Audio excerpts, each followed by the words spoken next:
set of headlines and will probably read across well, and the stock will probably pop. But the trouble is, I don't think there's actually, they're not really stepping away from their big bit of investment banking, which is the fixed income. So they are still an investment bank, and they're going to have this problem about reputation going forward.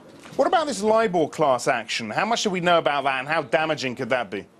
I think it's going to be incredibly difficult for them to provide any sort of provision.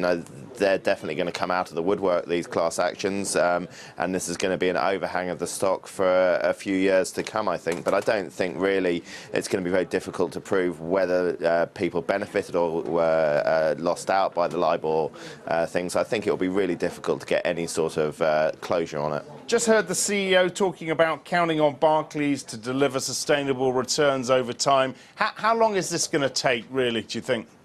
Well, I mean, 2015 is where they're looking to get a return on equity which is greater than their cost of equity.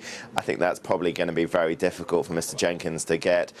He's in a really difficult situation. He's trying to make this a boring retail bank, but he's got this big investment bank in the background. So I think it's going to be a long time before we see a boring retail bank, which is what he's trying to peddle out today. Sure. And another thing, we're exploring is the ring fencing.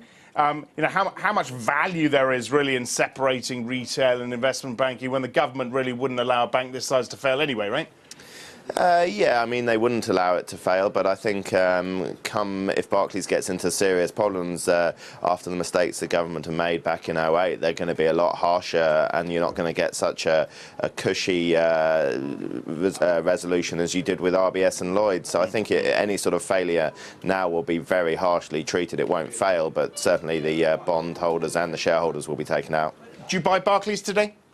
Yeah, I think you probably buy it for the small pop over the next couple of weeks on this. You'll probably see a good set of headlines, but I think after that it looks a little bit uncertain above £3.